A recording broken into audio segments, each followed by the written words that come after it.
Welcome to Apple Teeny, where EV talk, sticky reminders, and weird Apple rumors share the same counter.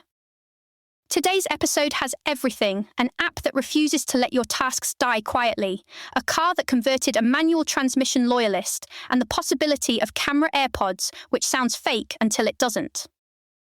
Home automation is still stuck between two realities. On one side, Home Assistant can do almost anything once you finally see through the matrix. On the other, getting to that point can be a whole side quest of setup friction, weird logic, and learning curves that do not care about your weekend plans. The smarter take here is incremental automation, not the full mad scientist house takeover. Stuff like exposing Daikin thermostats to HomeKit, syncing 4 HVAC zones, or having home behavior react to ferry travel, occupancy, and arrivals actually sounds great because it solves real daily annoyances. And honestly, the Daikin versus Mitsubishi decision is the most adult home tech point imaginable. The fancier option lost because local service and parts availability mattered more. Premium specs are cute right up until something breaks. That also sets up the rumored Apple Home Hub pretty well. If this thing lands, it sounds less like a brand new computing platform and more like an ambient kitchen or office screen for timers, music, photos, home controls, widgets, and Siri, so you stop pawing at your phone every 12 seconds. The whole product rises or falls on identity and privacy, though. Because an ambient family device is fun until it casually surfaces the wrong person's messages while other people are standing there. If Apple can't solve that way better than current HomePod behavior, the vibe turns from futuristic to awkward immediately. Unforgetful has a very specific philosophy, and I kind of love how blunt it is. If you miss a reminder, it should not politely disappear into the void. It should keep coming back until you deal with it. That's aimed squarely at people whose tasks can just vanish from awareness, and the app commits to the bit. It also rejects the classic undated someday bucket because, in practice, someday often means never. Undated tasks are treated as due right now, so you have to complete them, schedule them, or delete them on purpose. That sounds aggressive, but the app tries not to be chaotic about it.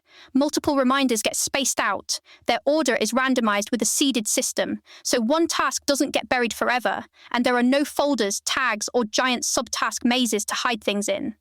The very funny part is that this minimal-looking app is hiding real engineering pain under the hood.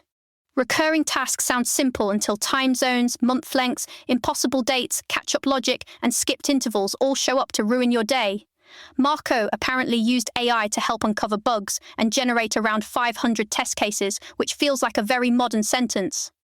Meanwhile, Things 3 finally added early completion for repeating tasks so they advance correctly, which only took about 9 years. A feature request can in fact age into a 4th grader.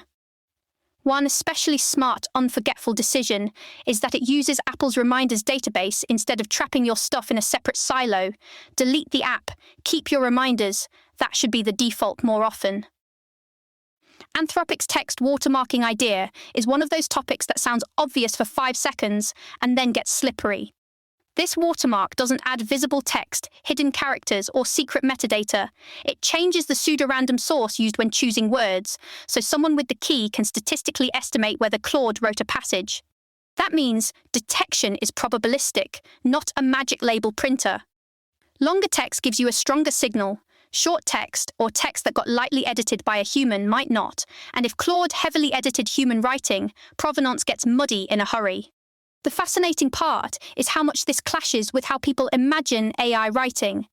A lot of people picture a deliberate author making expressive choices, when under the hood you're dealing with weighted randomness and sampling processes that can be tweaked without necessarily wrecking quality. There's also a very practical motive here beyond trust and detection. If companies can spot their own model-generated text later, they may be able to keep future models from training on a giant pile of synthetic sludge and slowly poisoning themselves, which is grim, but also extremely believable. Now for the very relatable tale of somebody selling a beloved manual hot hatch and getting religion through instant electric torque.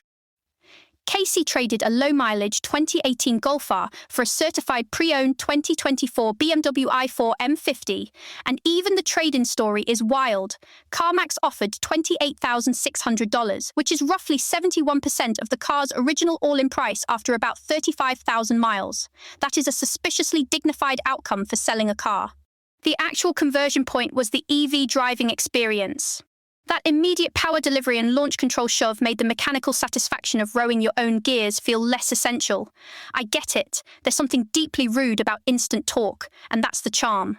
The road trip test matters more, though. A 300-mile drive involved some planning with a better route planner, about a 20-minute charging stop while eating, and a practical summer range around 250 to 275 miles. That's not zero friction, but it also isn't the apocalypse.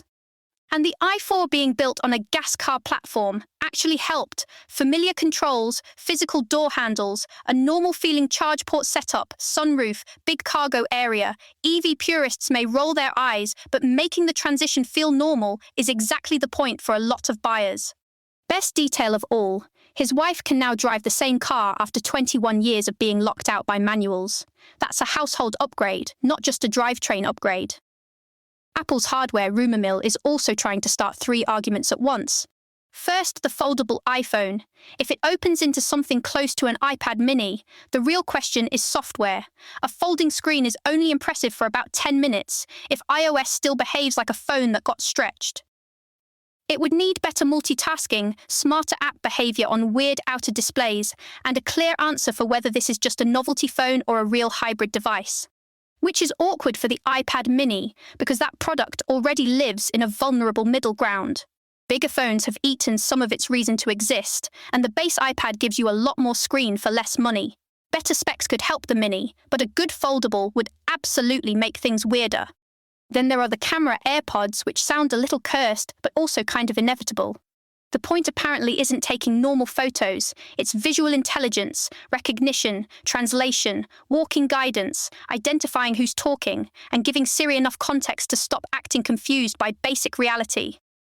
That could be genuinely useful, especially if earbuds are a more practical form factor than camera glasses. You can take them off in places where cameras are banned and nobody has to swap out prescription glasses for gadget glasses. But social acceptance is the whole game.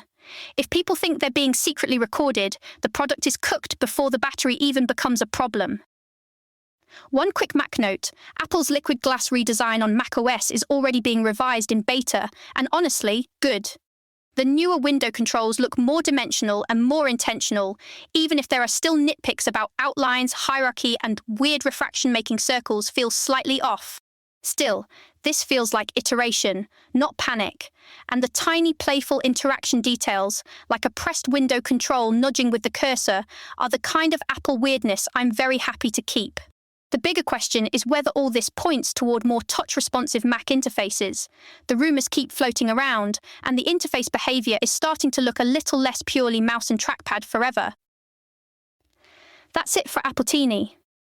If your reminders are now yelling at you and your car suddenly feels obsolete, I'd say the episode did its job. Thanks for listening. This episode was generated by Podkey. Create your own at podkey.fm.